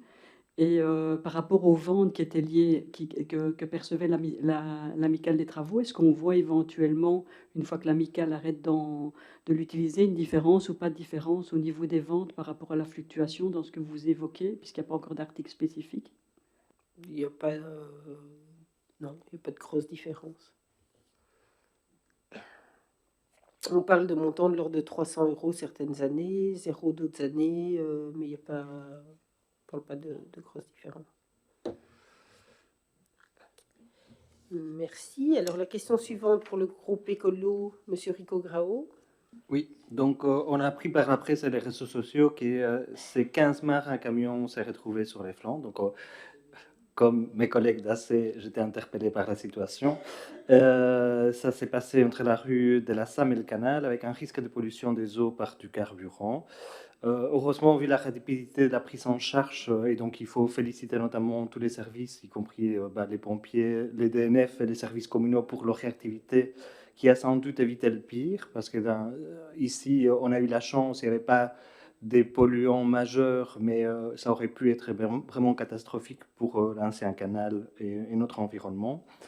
Par le passé, on a déjà eu des situations graves, notamment au niveau du zoning, pour lesquels il y a eu un déclenchement du plan d'urgence, mais dans ces genres de cas ici, où on va dire des incidents mineurs, la procédure reste un peu floue, et donc on voulait savoir comment la commune, avec l'autre partie prenante, gère ces genres d'événements, et quels seraient les bons réflexes à avoir en tant que citoyen lorsqu'on constate une situation de ce genre, afin de pouvoir réagir le plus rapidement, comme c'était le cas ici. Merci. Monsieur Skelis. Merci Madame la Présidente.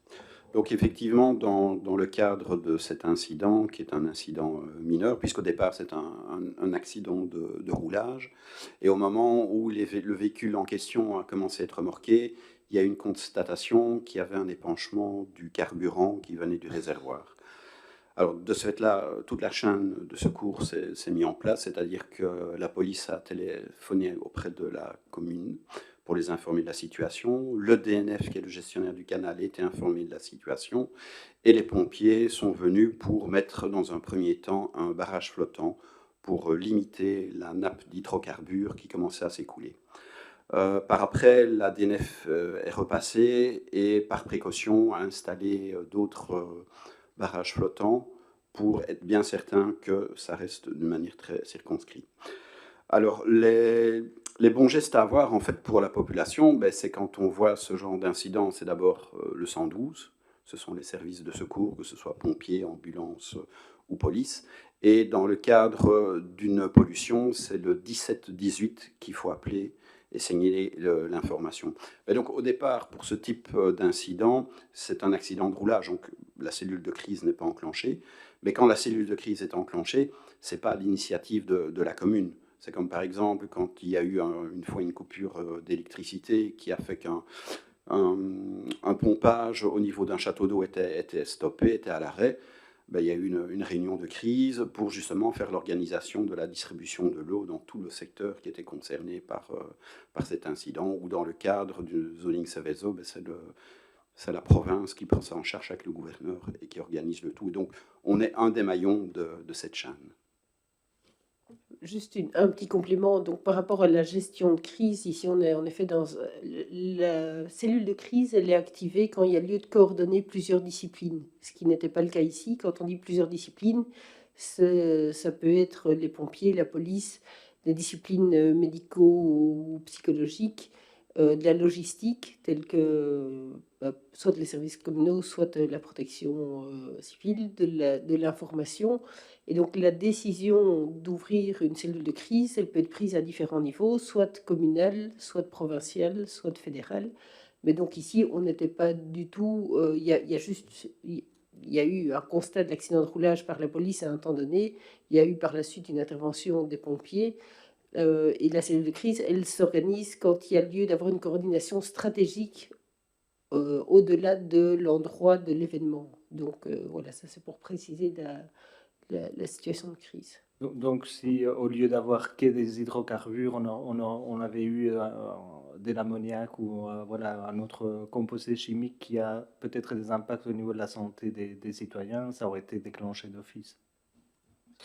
Il n'y a pas de règle, c'est vraiment le fait qu'il y ait une coordination stratégique qui dépasse la coordination des intervenants d'urgence sur l'endroit. Donc ça peut être parfois pour des petites choses, mais qui nécessitent une coordination qui dépasse la gestion au niveau de la situation où se passe l'incident. Merci. La question suivante pour le groupe PS.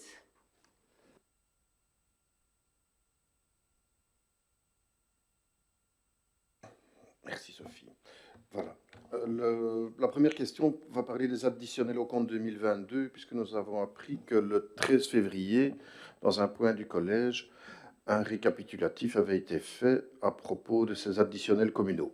Rappelons, pour ceux qui nous regardent ou qui nous regarderont, qu'il s'agit d'une part non négligeable des recettes de la commune, plus ou moins 10 millions en ce qui concerne les impôts de nos citoyens pour leur maison, leurs revenus ou leur voiture. Le précompte immobilier est diminué de 1,5 million, passant de 5,7 à 4,2, et l'impôt sur la personne physique est diminué de 200 000 euros. La taxe de circulation de 20 000, ce qui nous donne plus ou moins 1 700 000 en moins. Ajoutons cela des dégrèvements d'entreprise pour 300 000 euros, ce qui nous donne 2 millions de moins sur un budget estimé à 25 millions. Ce n'est pas rien.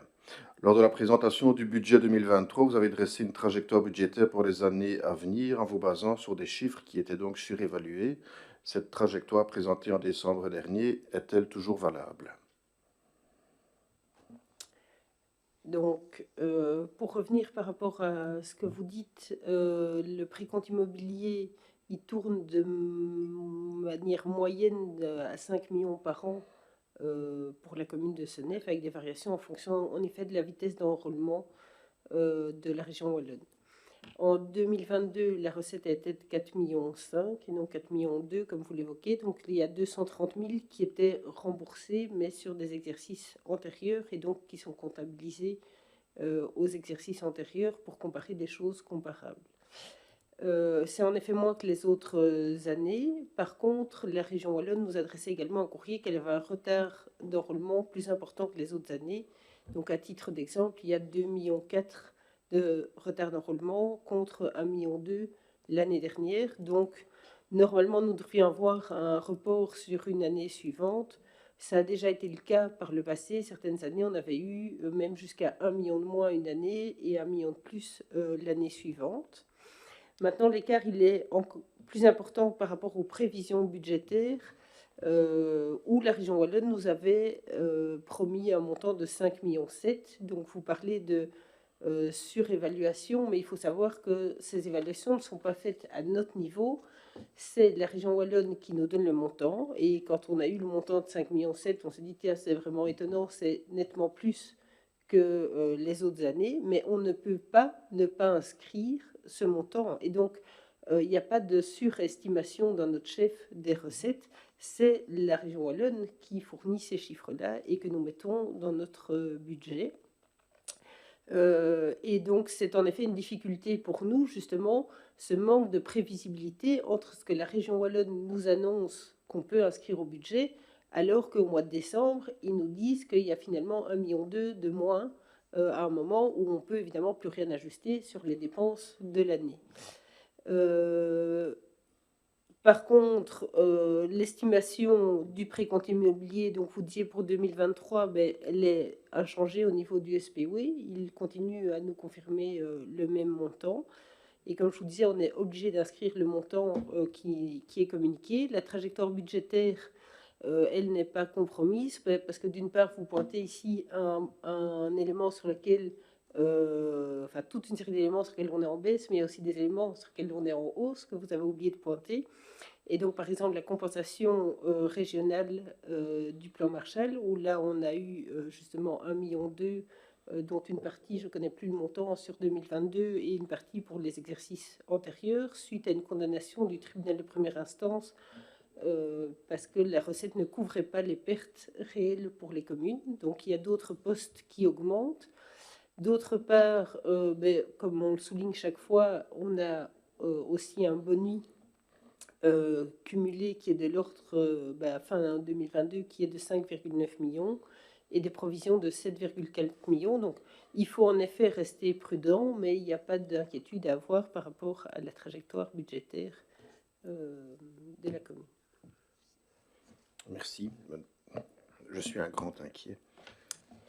En fait, j'ai quand même interrogé les autres communes de l'arrondissement. Ils n'avaient pas ces soucis de révision du montant. Donc, c'est ça que je trouvais un peu bizarre que nous avions quand même... Mais je suppose que votre député parlementaire a posé la question aussi au Parlement wallon.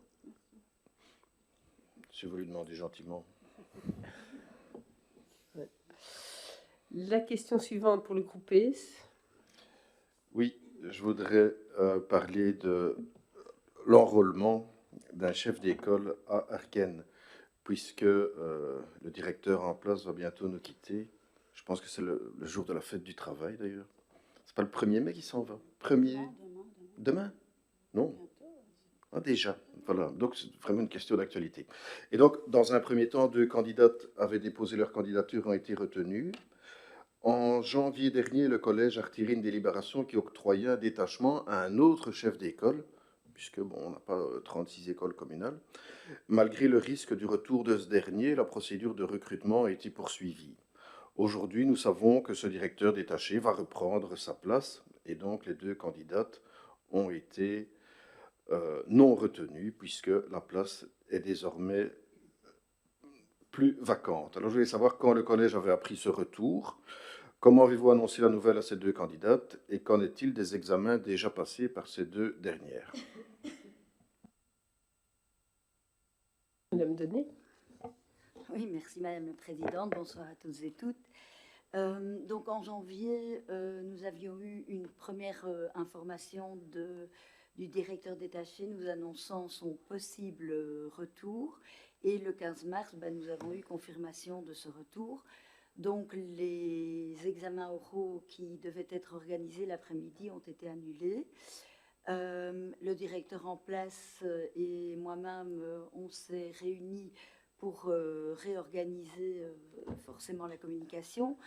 Et on a décidé de la faire le lendemain midi à l'ensemble de l'équipe éducative, et ce pour éviter tout stress inutile et questions légitimes. Et comme ça, nous étions sur place l'un et l'autre pour répondre immédiatement aux interrogations. Le directeur avait prévenu donc l'équipe éducative qu'une communication allait leur être faite, et un courrier officiel a ensuite été rédigé et envoyé aux 2 candidates pour les informer que nous gardions leur candidature au cas où un poste de directeur serait à pourvoir, de moins de 15 semaines serait à pourvoir. Les examens donc passés, ils sont annulés.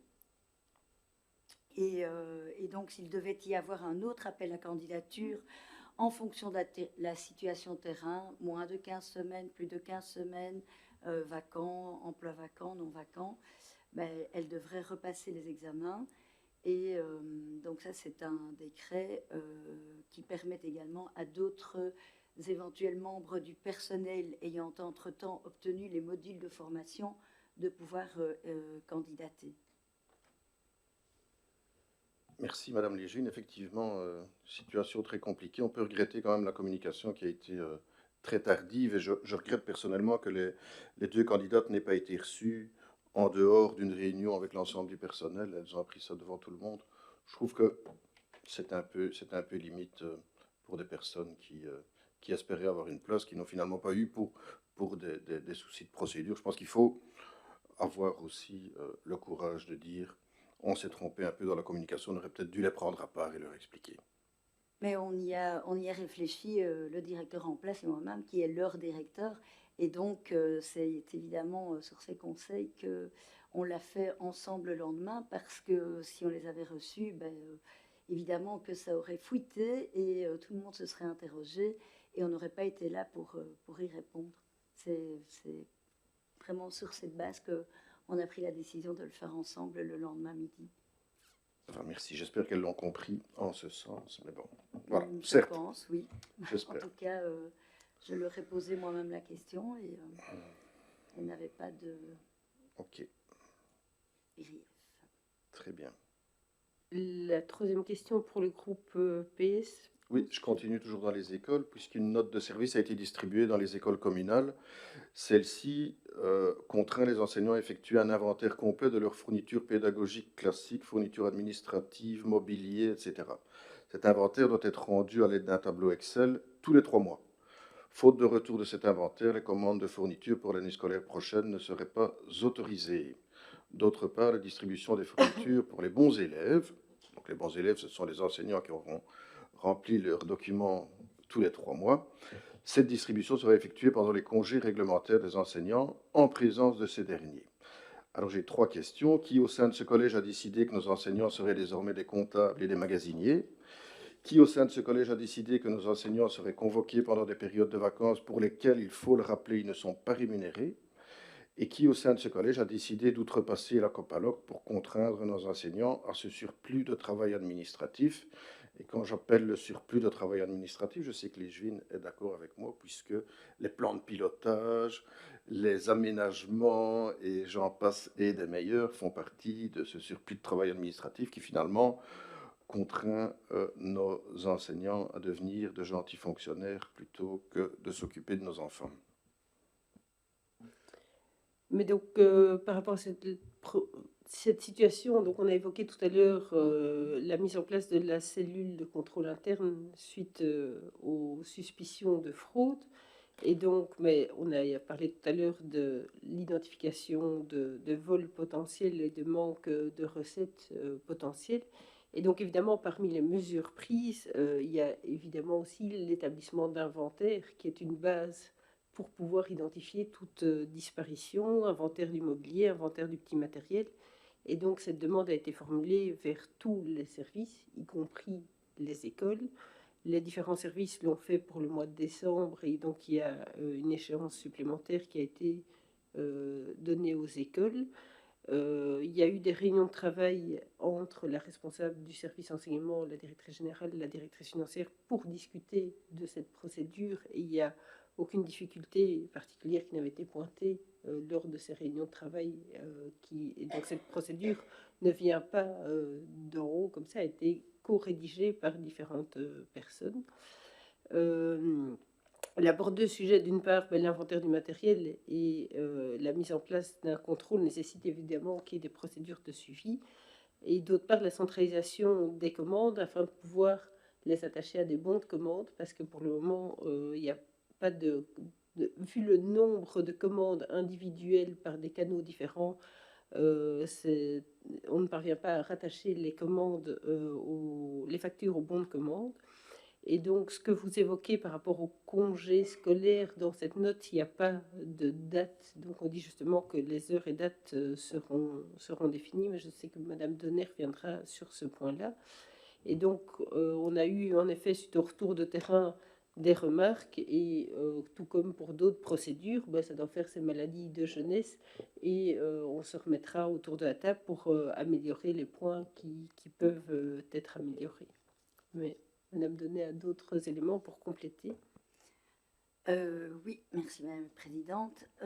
Donc la distribution aurait lieu avant la reprise du 28 août, puisque on sait que les enseignants viennent préparer leur classe avant la rentrée, et c'est donc bien durant leur temps de travail réglementaire, puisqu'il y a un arrêté du 14 juillet qui précise les périodes de congé, donc les 5 semaines consécutives, du 12 juillet jusqu'au 15 août. Et donc, ce sera vraiment sur leur temps de travail réglementaire que la distribution sera faite. En collège, donc, j'avais évoqué les problèmes que ça risquait d'engendrer, en effet, cet inventaire au sein des classes, et l'impossibilité pour les instituts de laisser les enfants au détriment de cet inventaire. Et donc le collège a tout à fait compris et a décidé de ne pas l'imposer et de reporter la procédure. Et donc il faudra un inventaire pour le gros mobilier, pour le gros matériel, et ça, ce sera fait par les directions des écoles et les secrétaires. Et pour ce qui est donc des commandes, en effet, elles feront l'objet d'une centralisation, et les enseignants n'auront plus la possibilité de valider les commandes sur les sites internet des différents fournisseurs.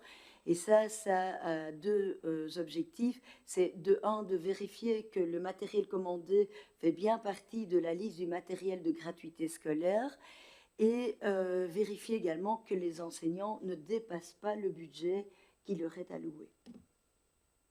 Voilà. Merci à toutes les deux pour vos explications. Donc, si je comprends bien, la note de service qui avait été donnée on la déchire, vous allez en répondre une autre, voilà. Mais j'invite vraiment le collège à réfléchir parce que je suis pour le contrôle interne, c'est mon métier en plus, et avec tout ce qu'on a connu comme abus, je veux bien comprendre ça, mais il ne faut pas non plus que l'administration devienne une usine à gaz, sinon trop de contrôle va nuire au contrôle. Ici, je trouve que demander aux enseignants de compter les chaises, surtout qu'on sait que quand il y a un prof absent, ben, les chaises suivent les enfants dans une classe. Voilà. Et puis, ce n'est pas le boulot d'un enseignant de compter les chaises, les bancs et les fardes qu'il y a dans sa classe. Voilà. Mais je salue en tout cas le revirement. Vous êtes à la hauteur de la ministre de l'Enseignement supérieur. Merci. La question suivante pour le groupe PS. Oui, je continue, tant que j'ai le crachoir. Ça va, on n'a rien entendu. Je voudrais vous parler de la problématique de location de salles communales à certaines associations de jeunesse. Donc, un mouvement de jeunesse de notre commune a loué la salle communale de Famille Heureux récemment. Des remarques ont été formulées quant à la propreté des locaux après leur activité. Une sanction financière leur a par ailleurs été envoyée. Jusque-là, rien d'anormal. Le hic, c'est que les occupants ont également utilisé du matériel qui ne leur appartient pas et qui est stocké dans cette salle. Je parle de tapis de sol utilisés par un club de judo la semaine. Hélas, du verre a été cassé et laissé sur le tapis, ce qui a entraîné une blessure à un jeune judoka. On pourrait dire jusque-là que c'est une bêtise marquée par la malchance. Là où est mon étonnement, c'est les mesures qui ont été annoncées par le point du collège. Donc un courrier au dit mouvement de jeunesse, jusque-là il n'y a pas de souci, sauf que ce n'est pas le premier.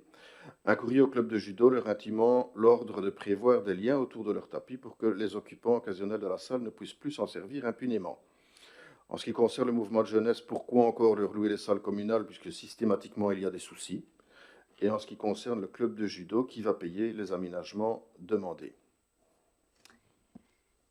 Donc, dans le courrier, l'installation de sangles est plutôt une proposition de solution et non une obligation. Et pour le paiement, ben, il revient au club au même titre que c'est le club qui a acheté les tapis et non l'administration communale. Le club pourrait décider d'amener ces tapis à chaque entraînement et de les reprendre à la fin de la séance.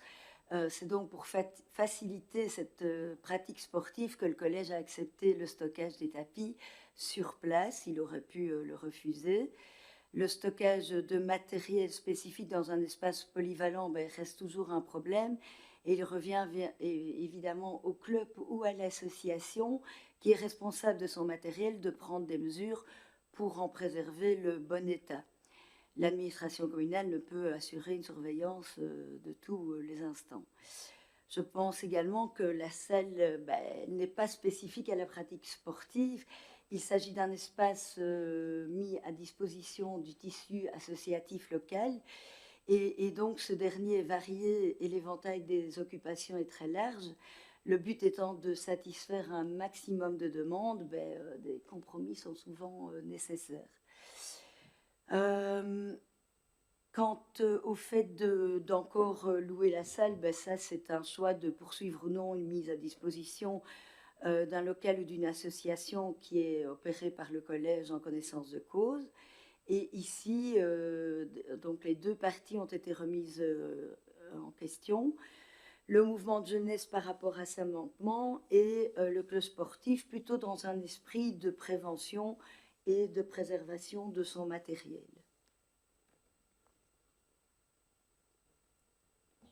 Oui. Merci, Madame Légine, pour ces explications. Mais effectivement, on ne va pas débattre toute la nuit là-dessus, mais je pense qu'à un certain moment, surtout en ce qui concerne les mouvements de jeunesse, je pense qu'il y a un problème d'éducation. Il faut vraiment les conscientiser, et j'en appelle vraiment au collège à le faire, parce qu'on a déjà eu la remarque pour ce mouvement de jeunesse ici, où il y avait eu des propos qui avaient été échangés, qui étaient relativement grossiers envers des membres du personnel. Ici, maintenant, c'est quelqu'un qui se blesse. Bon, je travaille aussi dans les mouvements de jeunesse, donc je connais un peu le sujet. Je sais que ce n'est pas facile, c'est de la chair qui pousse. Hein, donc, voilà, il y a comme ça des exagérations, et tant mieux, mais la sécurité de tout le monde doit être assurée. Et ça, c'est le rôle du collège. Donc, je pense qu'à un certain moment, vous nous avez parlé aux 2 points précédents d'une certaine fermeté dans l'analyse de risque. Ici, on en est éloigné.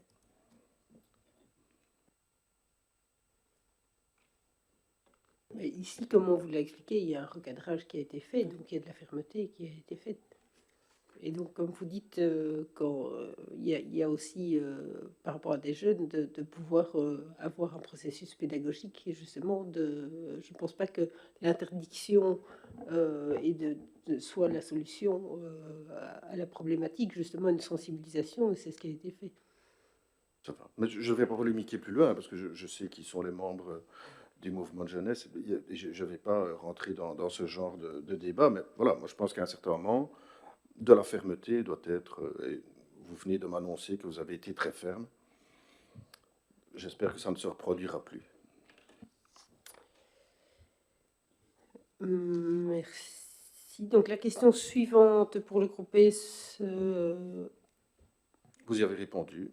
C'était par rapport à la également mitraille, sur la et donc nouvelle avait été procédure évoqué. mitraille. La suivante. Je regrette néanmoins, enfin, dans votre question, je n'ai pas Moi, c'était la réponse que j'avais fait. Pardon? J'avais fait la réponse. Non, mais je n'ai pas eu la réponse sur les mouvements financiers puisque vous ne les avez pas, et donc... Si, j'ai dit de l'ordre de 300 € certaines années et 0 d'autres années. Est-ce que vous avez interrogé vos voisins d'autres communes pour savoir ce qu'ils recevaient? Parce que la mitraille, ça rapporte beaucoup d'argent. Hein. Non, mais donc j'ai dit que clairement, il y avait un problème de peu de recettes. Ça, je l'ai dit dans ma réponse. C'est beaucoup, beaucoup d'argent. Hein. Et c'est pour ça qu'il y a des trafics de mitraille, d'ailleurs. Voilà, je vais laisser ma collègue prendre la parole. Je vais boire un coup. Alors, Madame la Présidente, lors du Conseil communal du 20 février dernier, le Conseil a marqué son intérêt auprès du gouvernement wallon pour participer au futur marché de concession visant au déploiement d'infrastructures de rechargement pour véhicules électriques pour les 4 localisations suivantes, la rue Ferrer à Famille-Heureux, la rue Crombrise à Feluy, la rue Rouge-Croix à Senef et la rue des Écoles à Arken. Alors, suite à cette prise de position et au vote que nous avons manifesté, j'ai été contactée par les riverains de la rue Crombise, à qui j'ai promis de relayer leurs inquiétudes. Et ces citoyens se demandent pourquoi et comment leur rue a été choisie et où se trouvera cette borne exactement. Et surtout, pourquoi ils n'ont pas été interrogés et concertés par rapport à ce choix. Alors, je profite de l'occasion aussi de la rencontre que j'ai faite avec ces riverains qui m'ont également fait part de leur inquiétude concernant le tonnage des véhicules qui emprunteraient ce tronçon et la vitesse des véhicules. Apparemment, les bacs de fleurs qui sont régulièrement, qui sont actuellement dans la rue en question sont régulièrement endommagés. Et voilà, est-ce que vous avez des réponses efficaces que je pourrais donner à ces riverains? Je vous remercie. Monsieur Dujardin. Oui, mais concernant donc l'installation de ces bornes, je vais commencer par l'emplacement de la place de parking et de cette borne. Donc elle va être installée entre la place du Petit Moulin et la cour métropole. Donc on va équiper en fait une place de parking existante. On va donc l'équiper d'une borne 22 kW. Alors, comme je pense j'ai déjà eu l'occasion de l'expliquer, le choix qui a été réalisé au niveau du collège était un choix relativement contraint, puisque c'est un projet porté par la région wallonne, mais qui est piloté par les intercommunales et dans le cas présent par l'IDEA. L'IDEA nous a remis une cartographie qui avait été réalisée par ORES des différents sites susceptibles d'accueillir les différentes bornes. S'ajoute à ça d'autres contraintes en sachant que cette borne devait être installée à proximité de sites commerciaux et ou affectés à du tourisme. On a également veillé à ce que les différents villages puissent être équipés de bornes de recharge et contraintes supplémentaires que le collège s'est imposé, enfin en tout cas comme choix, c'était d'installer ces bornes à proximité de zones qui sont évidemment des zones densément peuplées, sachant que c'est dans ces zones que l'on rencontre les difficultés les plus importantes en termes de recharge de véhicules électriques. Au regard de l'ensemble des critères, et notamment aussi des points d'intérêt qui avaient été identifiés par ORES, la rue Crombise remplissait l'ensemble de ces critères, et donc le choix pour Feluy s'est porté sur cette zone en question.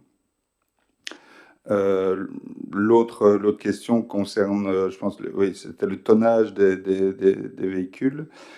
Il faut savoir, je pense que mon collègue M. Delano a expliqué tout à l'heure au niveau des poids lourds qu'en effet, il y a une signalisation pour la rue Crombise. Les poids lourds sont interdits dans la zone en question. Et il soulignait la difficulté de pouvoir contrôler les véhicules et des véhicules de ce type de tonnage qui s'engagent dans des voiries qui ne sont pas adaptées pour ce type de trafic. Je rajoutais en plus que nous avons eu également des contacts outre avec la région wallonne, également avec l'IDEA pour ce type de problématique. Donc je pense qu'il faut continuer en effet à sensibiliser. On parlait tout à l'heure aussi de la présence de la police et donc de réaliser des contrôles pour ce type de flux. Et donc c'est un effort qui sera poursuivi dans ce cadre-là. Merci pour l'effort poursuivi en matière de vitesse et d'emprunt du tronçon par des tonnages importants. Effectivement, j'avais bien écouté le 20 février quand vous aviez fait votre exposé par rapport au choix des différents sites, mais je pense que ce qui revient de la population, en l'occurrence, c'est qu'ils auraient souhaité être, je veux dire, informés, en tout cas avoir une forme de dialogue, parce qu'ici, vraiment, ça a été un contact, venez, voilà, on n'a vu personne, on n'a pas été amené. Monsieur Carpin me disait, à la rue Ferrer non plus, lui qui habite la rue Ferrer n'a pas non plus été concerné. Et je pense que c'est important, surtout qu'on sait ô combien il est utile et nécessaire d'avoir ce type de borne, mais pouvoir l'expliquer, c'est aussi essentiel. Merci.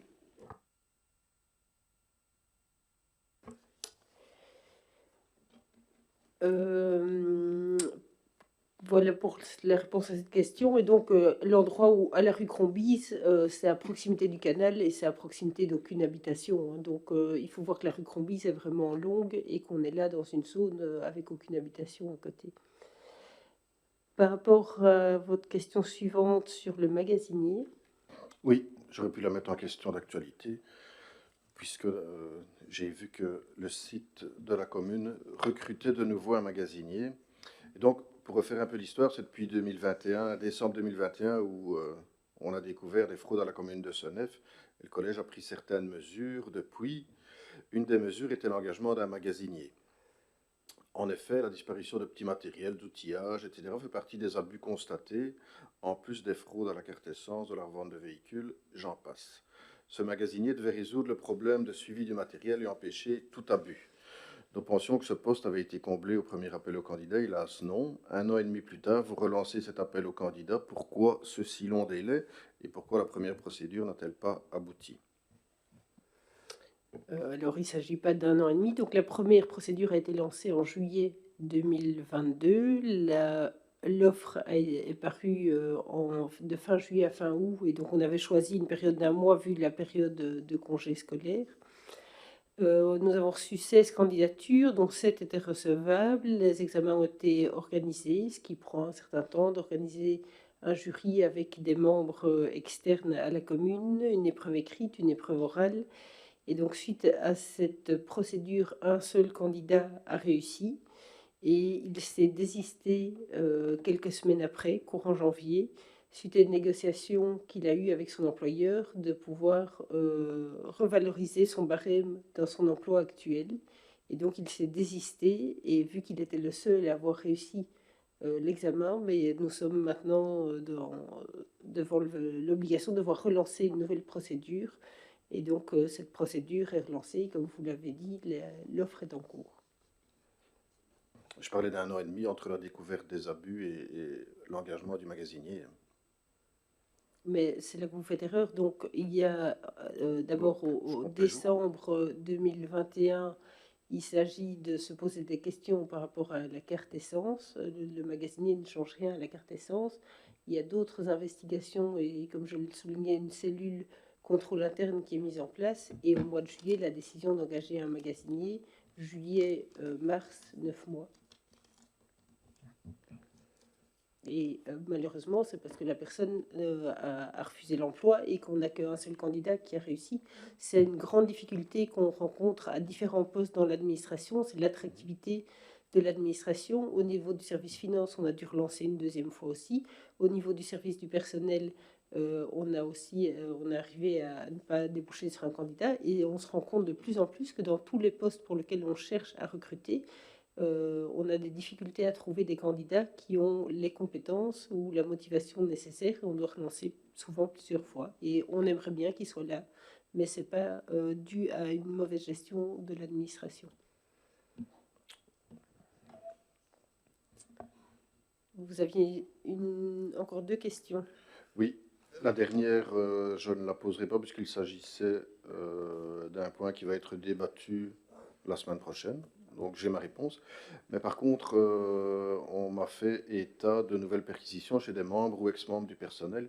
Il s'agirait, je mets le conditionnel, de vérifier si certains membres ou ex-membres du personnel se chauffent au mazout routier, ce qui peut sembler un peu stupide, puisque le mazout de chauffage est moins cher que le mazout routier, sauf si le mazout routier est acheté par l'employeur, évidemment. Là, dans ce cas-là, il est un peu moins cher, il est même gratuit. Alors, je voulais savoir si vous aviez été au courant de ces perquisitions et si ces agents vont être convoqués comme d'autres l'ont été suite à des perquisitions. Donc l'instruction dans ce dossier est toujours en cours et des devoirs d'enquête complémentaires sont sollicités par la juge d'instruction.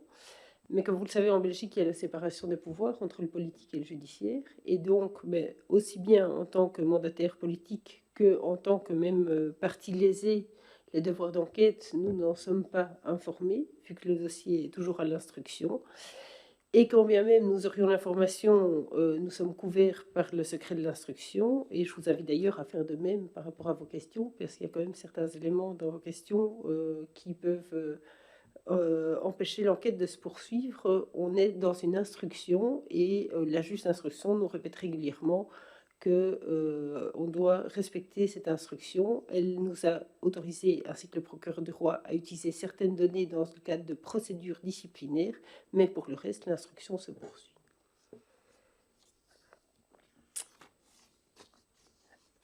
Voilà, ben ceci nous amène à la fin de la séance publique de ce conseil communal. J'avais une question d'actualité. Ah oui, pardon. En effet, il y avait encore une question d'actualité. J'étais dans la question. Oui, tout à fait, par rapport à Bulder. Tout à fait. Donc, il y a un article du 23 mars évoquait la Bulder, donc la subvention exceptionnelle qui va donner par la région wallonne aux communes pour ce qui concerne la problématique de l'augmentation des coûts énergétiques. Alors, la commune de Seneffe, dans l'article, recevrait 117 999,16 €. Alors, dans cet article-là, on évoque aussi le fait que certaines communes ont fait le choix dans leur budget de faire un x2 et x2,5. La commune de Seneffe, c'était x2 et x3,5, si je ne me trompe pas, dans les budgets pour le gaz et pour l'électricité, donc des montants projetés plus conséquents. On évoque également le fait que cette subvention doit servir à couvrir l'augmentation des coûts énergétiques. Je vais là-dessus encore embrayer. Il y a l'augmentation des coûts énergétiques pour la commune de Seneffe, mais il y a également toute l'augmentation des coûts énergétiques pour le Seneffe Tibère et le tennis qui gèrent leur énergie eux-mêmes. Est-ce qu'on envisage éventuellement d'utiliser une part de cette subvention pour soutenir les deux clubs sportifs qui ne pourront pas bénéficier, qui n'ont pas rentré de demande visiblement dans la question? Mon collègue a passé la fois passée sur la possibilité qui était offerte par la ministre Glatini d'avoir des emprunts remboursables qui pouvaient être convertis en subventions par la suite dans toute une série de conditions. Nous avons reçu ce courrier il y a 3 jours, donc voilà, il n'y a pas de position prise par rapport à ce nouveau subside. Et encore, on a la chance ici d'avoir reçu le courrier concomitamment à l'annonce presse, parce que souvent on apprend même par la presse ce genre d'informations. Je vous invite en tout cas à ne pas les oublier, parce que je pense que ce soit pour le commune, et là je présume qu'on ne sait pas le faire, la projection de l'augmentation des coûts sur tous les postes, je ne l'ai pas fait moi dans le budget, pour voir combien il y a d'augmentation sur les postes au niveau éventuellement de la commune par rapport à sa propre énergie, pour voir s'il y a moyen de dégager des moyens, en tout cas pour les deux clubs sportifs concernés. Ah ben, les augmentations, elles étaient estimées à des montants bien plus supérieurs que 118 000 €. Hein. C'était de l'ordre de 500 000 € les suppléments communaux, donc je ne pense pas qu'il y aura beaucoup de reste. Voilà. Voilà, mais donc ici, cette fois-ci, ça se clôture bien la séance du conseil communal. Merci au public et rendez-vous le 24 avril pour le prochain conseil communal public. Bonne soirée.